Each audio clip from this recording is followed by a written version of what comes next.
Good evening, leaders. I'm Aisha Miracle. I'm a classical dancer. Today, I'm going to talk about Jonathan Livingston from the book Jonathan Livingston Seagull by Richard Bach. I would like to inform you that I got this assignment from Sundarji yesterday only, and I could read the book only few times. Therefore, I apologize in advance for any mistake I commit. I extend my sincere gratitude to Sundarji for giving me such a wonderful opportunity. Jonathan Livingston is a story for people who follow their dreams and make their own rules. They are not afraid to fail, not afraid of society, and ready to come out of the darkness to the from unknown to the known.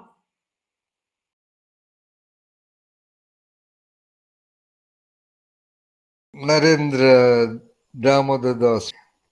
Look at the very name.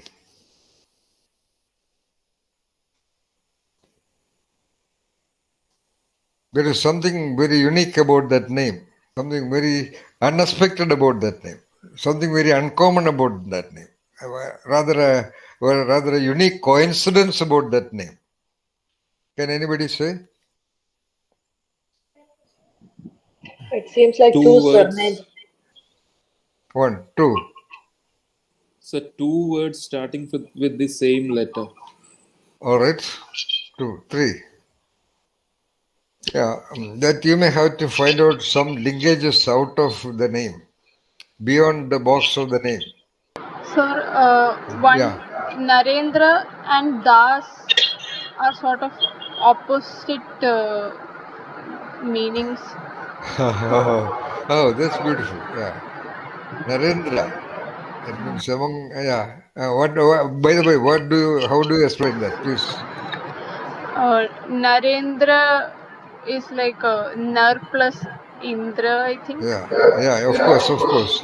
Indra is very powerful god, and Narendra, I mean, the god among men. Yeah, Men. all right, okay. And Das is like a person serving them. Yeah, all right, okay. Yeah, good. Then, do you know the original name of Swami Vivekananda? Narendra, yeah. Yeah, Narendra. of course. Narendranath Datta. That is the original name of Swami Vivekananda. And quite possibly his father must have been very much impressed and influenced uh, by the extraordinary individuality of Vivekananda. And normally, such a father thought about his original name, and he put Narendra as the real name. Narendra is the first name, Narendra.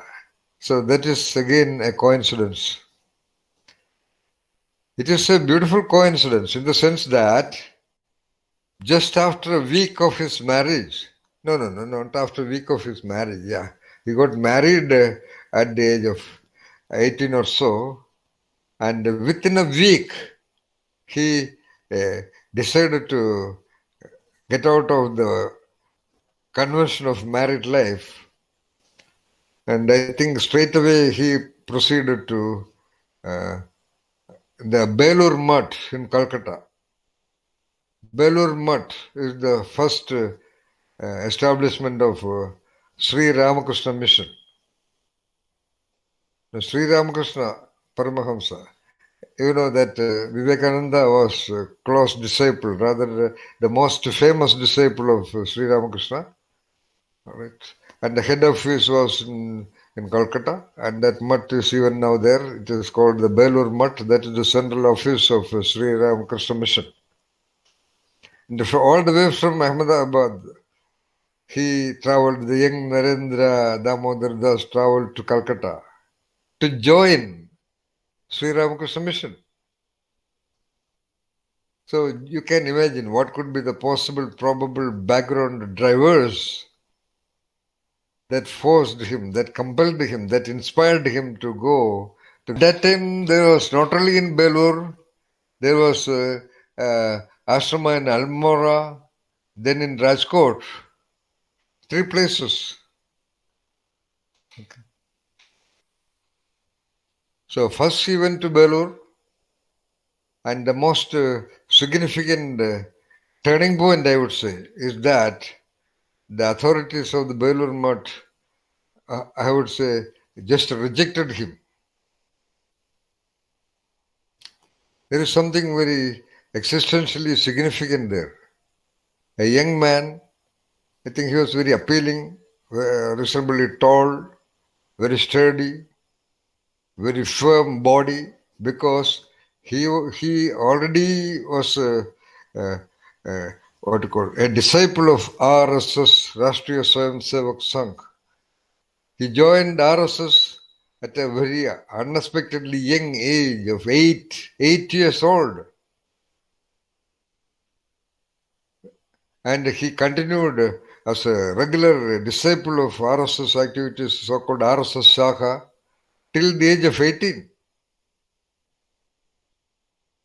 So at that time, RSS units carried out regular exercises on yoga and other physical practices, including the use of the danda, I mean, a kind of a long stick, and rigorous practice. So his body was very, very, what you call, like that of a samurai.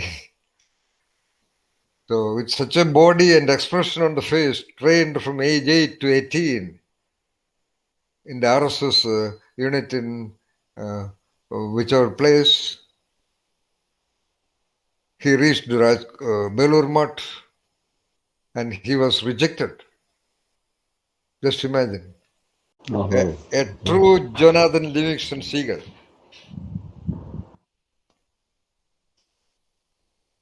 Okay.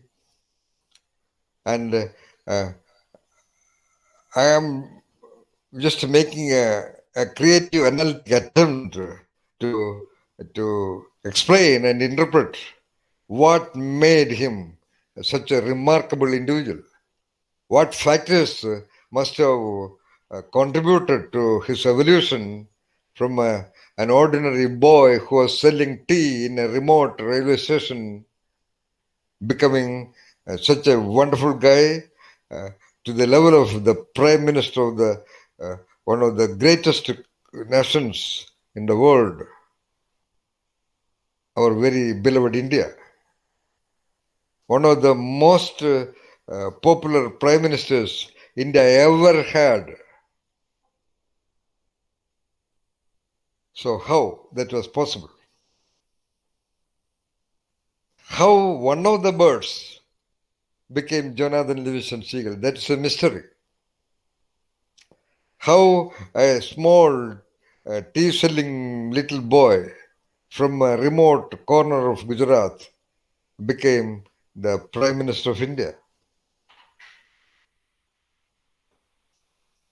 What factors? So I did a quick analytical review, collecting some details about the background available in Wikipedia. So please go to the next slide, Mandra Rishiga. Yeah. Little bit of a background. Born 17th September 1950. So just about 4 days back was his 70th birthday. In a remote village called Vadnagar in Mahasana district in Gujarat. Third of six children. So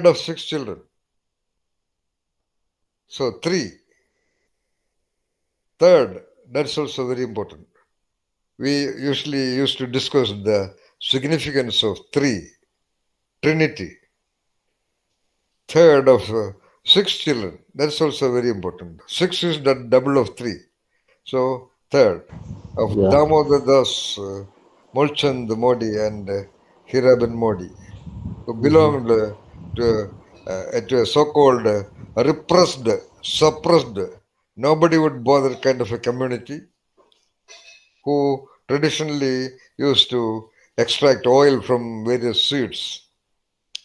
and considered a so-called other backward community by the unfortunate tradition of this country. See, not even ordinary. He belonged to a community which had no real, what you call, respectable grounding in the caste-driven, caste-ridden tradition of India. All right? Right, sir. Go to the next slide, Mantra. Listen to what I'm talking and go to the next slide. And these are what we call the some of the, if you hear the unspoken and as you are all competent to see the invisibles, try to see the invisible linkages that must have operated. See, during age 5 to 9, just imagine what a little boy, year 5, 6, 7, 8, 9, he sold tea at a small railway station. It was even, I think only recently it is a well-developed railway station. During the 1950s, it was a very remote railway station with perhaps very few passengers. And perhaps also that most of the passengers would not have sufficient money to take a cup of tea also. So it is quite possible that that little boy, moved from one person to the other somehow to sell a cup of tea. Quite possible. And it is quite possible that that train would not stop there for a long time because it's a small railway station. So at that time, he must have been running from one compartment to the other to sell the tea. And at the time of giving the tea, he would not be able to collect the money back. And after giving the teas to various compartment people, he would be running back here and there to collect the money. Possible that he might not have got some at least average 2-3 cups money every day. And look at the plight of that little boy in charge of selling the tea. What would be his thoughts when he goes back to his father or whoever who is waiting there, asking him a question, how many cups of tea you were able to sell? Look at the mindset. Oh, wonderful.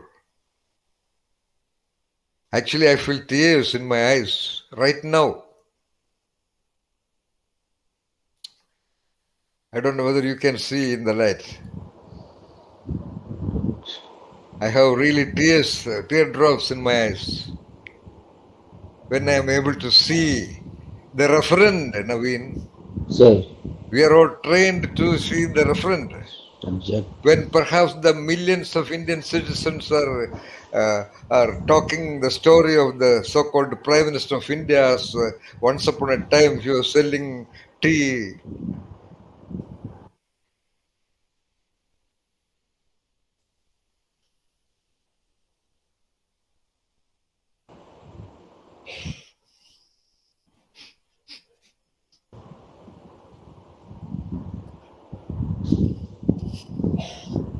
At the age of 5 to 9, really very soon.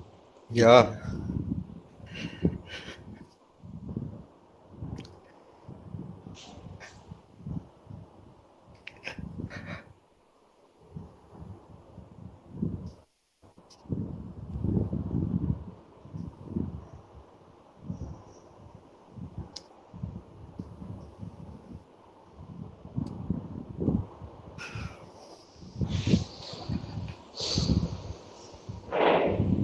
Quite possible. Yes, sir.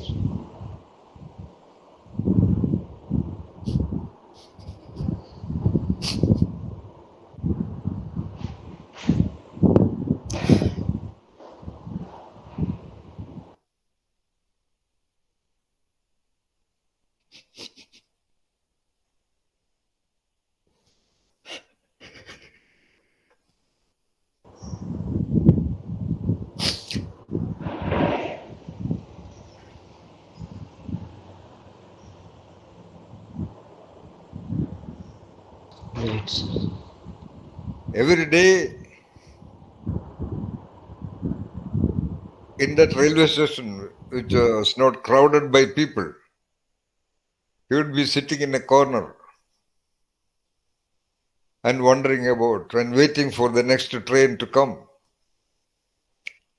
There would not be frequent trains. And in that waiting, again a coincidence. If it was a very, what you call, crowded railway station, the boy's attention would be most of the time running around and selling the tea. But because the trains were very infrequent, he got time to sit down and reflect. With the unsold cups of tea in his little hands, to wonder about, we do not know what.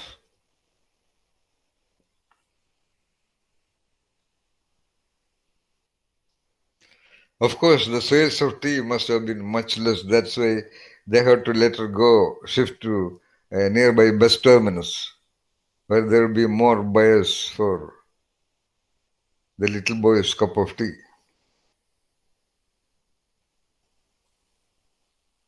Then, few ideas about his education. It is told that he completed school in 1967. Don't know. So this was just a blind biodata. But he had both graduate and postgraduate degree. But of course, both of them through distance learning method. But that also implies that he did not have the money to go to regular classes. That's why.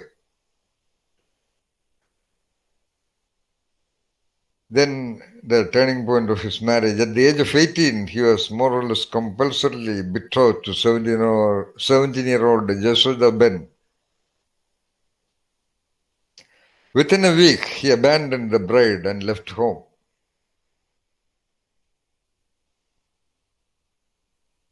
That is something very mysterious. Very mysterious. That is the evidence. That's a clear evidence of a painting in the canvas of his existence, that he must have had some unique perspectives about life.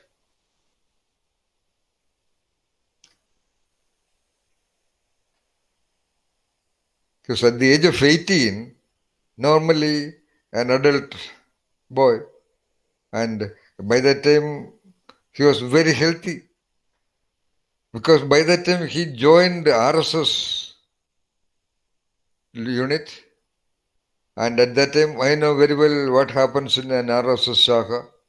Perhaps Naveen might know, right? Yeah. Yes, sir. Normally young boys will be assembled in the campus or the periphery of a local temple or something like that, and a Shaka Pracharak, Right, a sir. dedicated person would come and train them in absolute discipline. And in every day session or weekly session, that Shaka Pracharak, I mean the local representative of the RSS tradition, I know great lot of them. They were all rigorously educated in most of the significant parts of Indian Vedas and Upanishads, as well as stories of Krishna, Rama, and all that. And every day it would begin with a beautifully crafted speech on the wonder of Indian tradition as well as the glory of the spiritual leaders of India. And most of them would definitely mix a little bit of philosophy also. Inevitably happening because most of the leaders or deities of Indian tradition were all greatly supreme people like Krishna or Rama or other characters in the Mahabharata. So, hearing all this, the young boy must have been already a detached person. So, otherwise, at the age of 18, when a normal adult, normal male body is absolutely pressurized by the curiosity and thrill of sexual uh, journeys, It is not that easy to abandon a wife within a maximum of over 10 or 12 days. And there, he is not only abandoning the young wife, he, with the sheer power of the will and confidence and courage, breaking the tradition, breaking the expectations of both the families, breaking the image of his own father and mother who betrothed the son to the girl. See what a power of will, what a choice, what a decision. And maybe he wanted to escape from the consequences of that decision. That's why he straight away left for a long journey from one side of the country to the other side of the country, from all the way from Gujarat to Calcutta. Because at that time there was Ramakrishna Mutt in Rajkot, which is in Gujarat. There was another mission center in Almora in Rajasthan. He did not go to either of these places at that time. See that man. He straight away went to the very headquarters, Naveen. Yes, sir. See, what a conviction and confidence at that time itself. Fully aware that possibly the heads of that mutt would be the so-called upper caste people.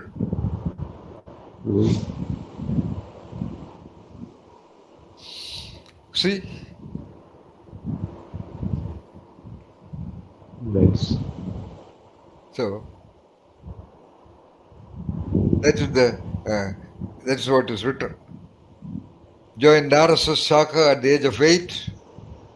At the age of 8, continued till 1718, and where he was particularly loved and liked and preferred by the very founders of the later BJP of Gujarat, Vasant Gajendra Gadkar, very well known. So he he traveled all the way at the age of sometime in April 1968. That means 68 minus 50, at the age of 80. He traveled all the way to West Bengal to join the Ramakrishna mission at the very headquarters. And he was rejected by the Math authorities. This is not my sentences. These are all taken from Wikipedia. Okay. What was that moment of truth when he was rejected? He met whom? I am sure it is very likely that this dynamic firebrand must have met the very head. And Yes. that head simply rejected him. We are not sure. Only Narendra Damodardas Modi knows on what grounds or what logic or what dialogues the authorities of the Mutt used in rejecting him. I have another feeling that perhaps the heads of the Mutt at that time, very chosen people, very what you call sensitive people, their senses being trained by great amount of meditation and commitment to their master. So their sensitivities must have been very high, and when they saw and when they talked or when they heard the dialogues of this young man, perhaps it is possible that they felt if he was admitted, one day he would take over them and completely become the leader of Ramakrishna Mission. Might be. Quite Yes. possible. And he was, after all, from so-called other backward community. Yes. Of course, they may not have told that. That could be one reason. Otherwise, at that time, when the SRK mission was formed, Anybody, any young man joining is a welcome thing. And somebody who has traveled all the way from Gujarat must be definitely ready to work for the mission, Yes, right? sir. Yeah. Hmm. He definitely would not have asked for leadership or anything like that. He would have definitely asked for, please, will you please allow me to be one of the disciples? Then why he was rejected, Navin? What do you think? Big Yeah, question. Big yeah, question, a right, very sir? big question. Hmm. Yeah, And then, uh, yeah, would they have thought that, like, with his kind of spirit, he might be more useful outside? that's another positive perspective which you are telling. In fact, Nitya, you are never right because according to the reported details about him, finally from there he got a really, uh, anyway, to answer to or to respond to Nitya's point, when he finally reached Rajkot, that means in very Gujarat, there the head of the mutt there, who is still alive even now, he said it could be better for you to join politics. Definitely, he was depressed because from that Belur Mutt, he just made a random trip, more or less like a vagabond to nearby places in Assam and Siliguri and other places. Just for about 2 years, he was wandering, Nitya, from after that Belur Mutt incident. So, quite possible that he got really depressed and he was not able to decide what to do because he must have definitely thought that he would be selected to be a disciple of Sri Ramakrishna Mission. Otherwise, there was no reason for him to wander for about 2 years in very remote areas of Assam and some other place for 2 years. Again, after that 2 years of vagabond life near what you call, is it mentioned there? Yeah, yeah. Uh, he again went to Ramakrishna mission in Almora. See, Rajasthan. He tried to enter there, ashram in Almora. They also did not accept. Then finally he went to Rajkot. And from all these places, anyway, they rejected. So coming back, absolutely abandoned from his goal, this means what? He really wanted to be a sannyasi. No doubt about that. He was firm on that because of his Yes. meditative experiences, a little baby boy selling tea in the railway station and the bus stand, and then the RSS training for about 9 years. He was convinced that his only goal in life is to become a spiritual, um, um, whatever. Otherwise, there was no reason why he should travel all the way from Gujarat to Calcutta at that time. It's possible that he was also secretly inspired by the coincidence of his name, Narendra Damodardas Modi. The Narendra part, Narendra was the original name of Vivekananda also, who was the founder of Ramakrishna Mission. Yes, sir. Yeah. So he might have sort of imagined himself as the next, what you call, generation of Vivekananda. Quite possibly. Yeah. Quite possible, right, sir? Yeah. Hmm. So anyway, having come back, he joined RSS as a full-time pracharak, working under one of the top leaders of RSS at that time. And you see, within 6 years, he was the regional organizer for Gujarat, major part of Gujarat, that is Surat and Baroda, the most critical part of Gujarat. So that itself shows his power of leadership. See? So if he was there in Ramakrishna mission for 6 years, what he would be? It is very, one has to really visualize it. See, this is about the rules of the monastery. Why I have put this here is the kind of leaders there at that time, they were all trained in Brahmacharya. When you get trained in Brahmacharya or abstinence, they will develop a great lot of metha or buddhi or sensitivity. Such people, why they rejected this young man? That's very, very significant. Yeah. This is incidentally the logo and the preamble or the mission of Ramakrishna Mission. So why I have taken this is to tell you or to give you a hint or for you to identify why out of all at that time this Narendra Damodardas Modi, the young man, chose and decided and took the action of going all the way to Belur Mutt. And the logo of the mission was designed by the very Swami Vivekananda, and he has explained that logo. Can you read this? The wavy waters in the picture are symbolic of karma. That means continuous action.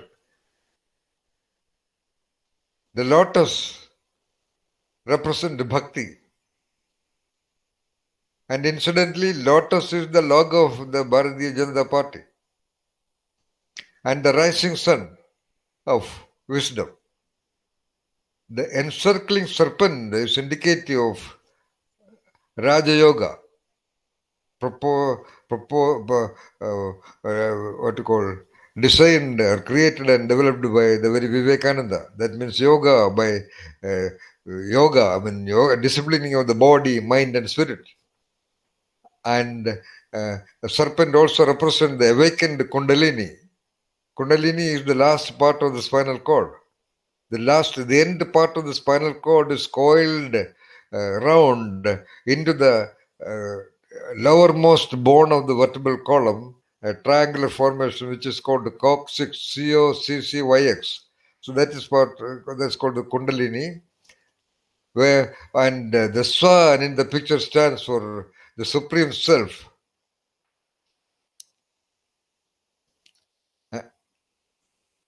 And the idea of the picture is that by the yoga or the union of karma or action or completion of action and jnana or wisdom, devotion to some higher forces and yoga, so-called enlightenment or sadhuri may happen. Okay? See, this is what attracted the attention and inspiration of Narendra Damodardas at the age of 21. With the point, Vinay. Yeah. So, basically, he was inspired to become a mystic. But he was a rebel also. He was a firebrand. He was a highly imaginative, versatile person. So he quickly, luckily he had that exposure to RSS and he came back. And that part is very well known. RSS is the ground reality of that supported the formation of Bharatiya Janata Party and the other. We are not interested in that political aspect. So go to the next one. So why? Now the why he is so. I am making a quick analysis of his signature. Come on, go, Mandra. See, Narendra Modi. I mean, this is of course I have taken from some internet sites. Look at his signature. All of you know the significance of signature. Signature. You use the word. In whatever you do, you should have your signature. Signature can reveal some of the critical components, critical sparks of the competency of an individual, of the mindsets of an individual. In that, see, let us begin with the letter N, a capital N. And N is a very unique letter. That very formation of N. Go to the next slide, Manda. Yeah. That his capability of creative translation is also indirectly favored by that coincidental name starting with the letter N. By the science of so-called numerology, the value of 5 is attributed to the letter N. So such people uh, tend to be unrealistic, not in a negative sense. That means they are always beyond the realities. They create always plans. They visualize possibilities. They create and live in a kind of an imaginary world. And they will have a highly curious, investigative, capable of creative, analytic investigation.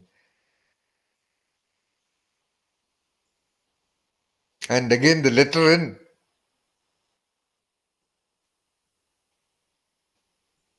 So altogether, it is very coincidental. By that name, by that very signature, most of his mental blocks are close to zero. He is not at all concerned about uncertainty and ambiguity and strange and all those things. Evidenced by his jumping into the world of the uh, mystic soon after the marriage. Apparently, quite possible that he did not have a proper sexual relationship with that young girl, because there Yasodaben is even now alive, and there is no child. There are no children.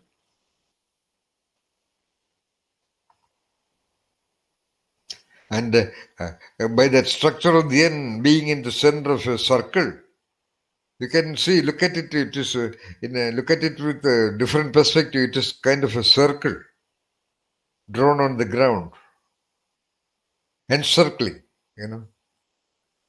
It is a circular mark because no part of the letters of his name suggests such a formation. Somebody with a name having C or initial C, they may write such C.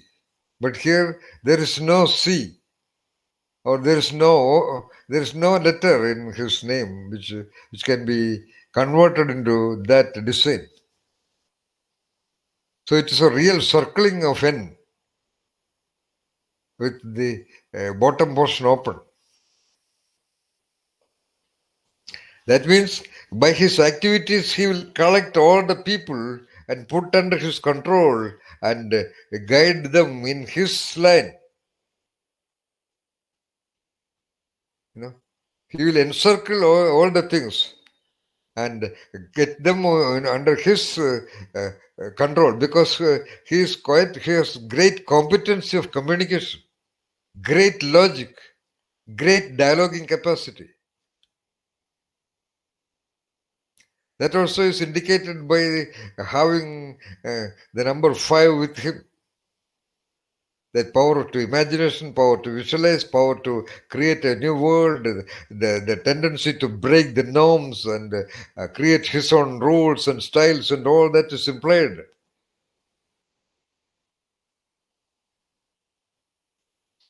And absolute flexibility of the design by having a totally new movement of the hand. I mean, the neuronal structure around the letter N. And he was a good writer. He has he has created, I think, plays. I mean, theater plays, and directed it, and so on and so forth. And even that N is not is formed by 3 different lines. 3 lines. That's also beautiful and can be easily written by a single movement of the hand. But 3 different lines are contributing to that end. So his ability to collect people and to unite them in some way, in vis-a-vis his ideologies, his plan, that's all clearly reflected there. 3 different parts are joining together to work for his ideologies.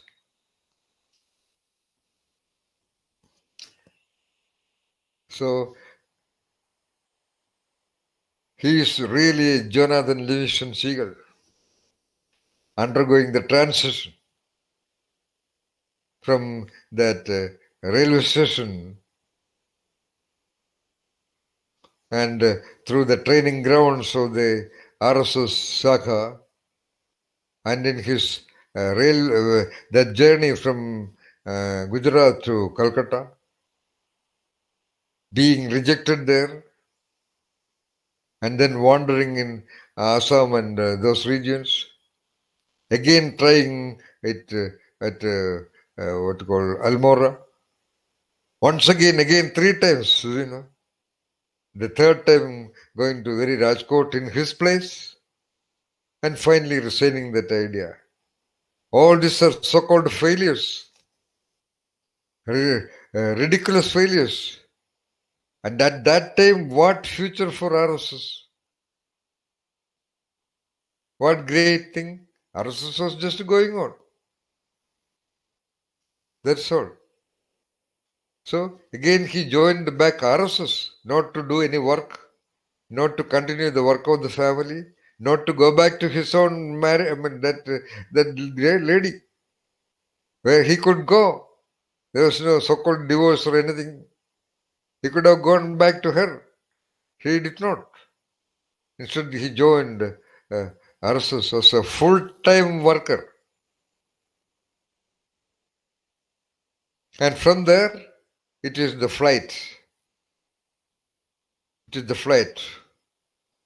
A ridiculously mysterious flight.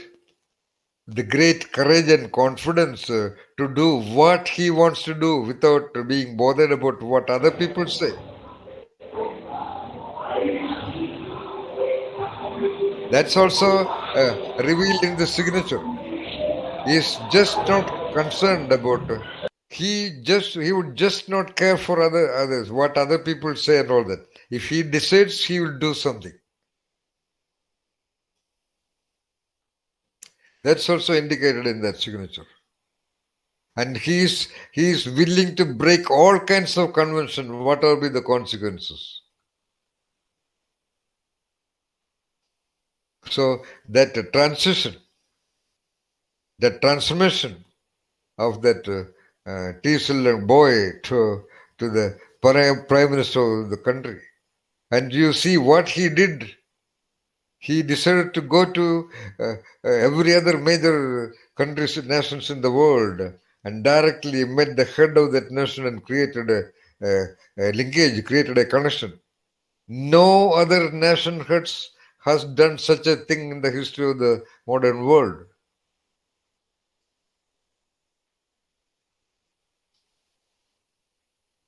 So look at his will, look at his confidence.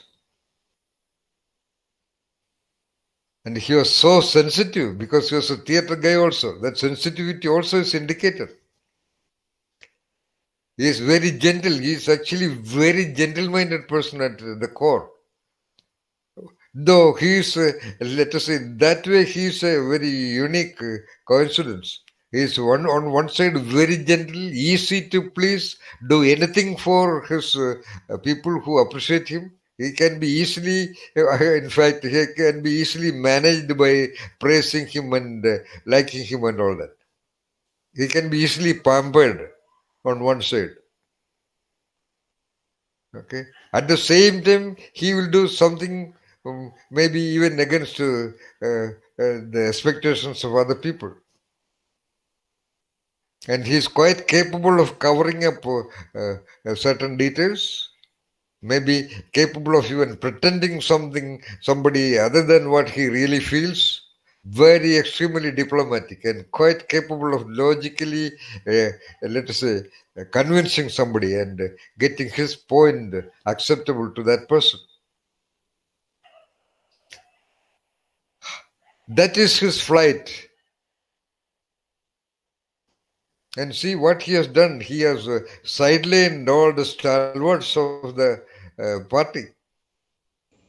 What kind of a logic, what kind of a strategy it was? How could he do that? That they are all proving that absolute freedom from most of the so-called mental blocks. Most of the mental blocks. I would say he has absolutely no mental blocks at all. Very flexible and very sensitive also. He has publicly cried, even as a prime minister. Despite all these experiences from childhood, he cried. He can be very comfortable with the little children. So anyway, that is, there could be somebody we can make much more analysis if we go in detail, but we are basically concerned about the transition and transformation of, let's say, a very so-called ordinary child, a very ordinary seagull to a Jonathan Livingston seagull. That's all. So, reflect upon your experiences. Reflect upon your experiences. Learn from your experiences and decide how a great goal like that of, at the level of Jonathan Livingston Seagull, that is the genius himself, taking the flight into the unlimited sky of the genius himself. All right? Any points of discussion? All right, Mandra, close the presentation.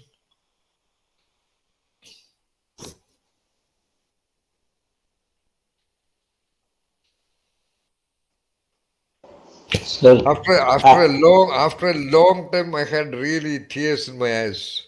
I could not even control. what a great That, book.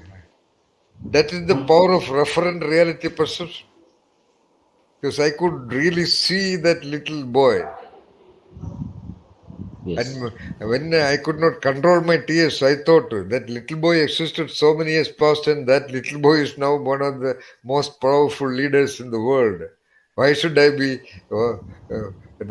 I should have tears in my eyes for such a fellow. Who am I to shed tears for him?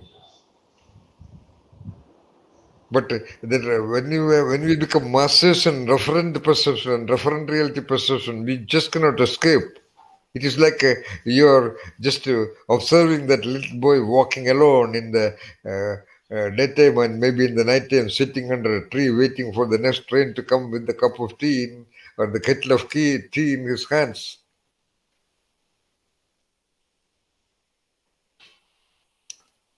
All right. Yeah, yes, Naveen.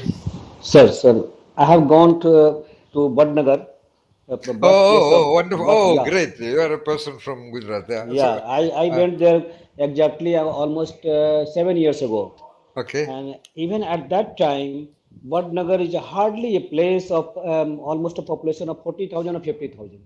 Oh, When Modi ji has made it so much vibrant, it means I cannot imagine. You have really imagined or really visualized that hardly it might have been a place of very small town, very small place. It is still a block level district, a block level place under the district of Mehsana, of Badnagar. And fortunately, there is a Navodaya Vidyalaya there, and my elder brother was a principal at that high school, Navodaya High School. And I went there, I saw, yeah. And certainly the railway line is still single line there. oh, I see. Even now. Yeah, Uh-huh. from Mehsana to Vadnagar still is a single line. Mehsana is a district town, and when I came Gujarat, even also is not very populated, and Mehsana is also outside district of Ahmedabad, and I arrived there at almost at 3 a.m. in the morning. Uh-huh. Very few people, very few people came down from the train at that time, and Oh, so much sparse population is there. So in that way, you have rightly visualized and rightly gone to the reference realities of that time. That a 7 year, 9 year boy was running here and there to sell tea, and it's very difficult to imagine and difficult, very painful to go into that realities. As I have gone there and I have seen that place.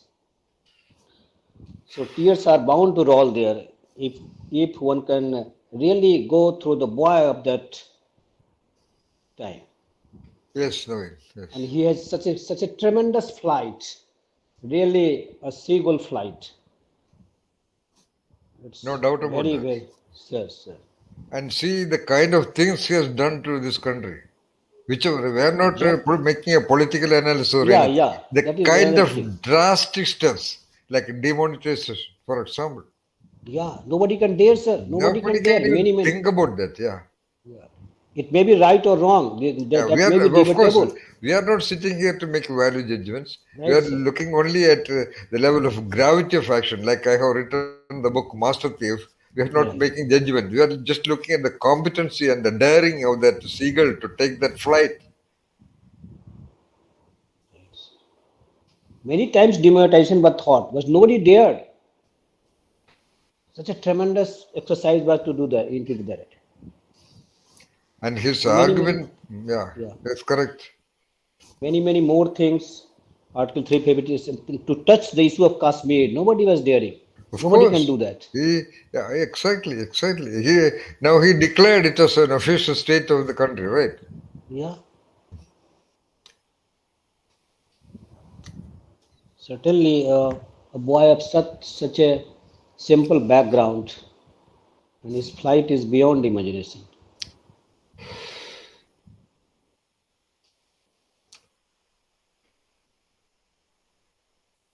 Definitely.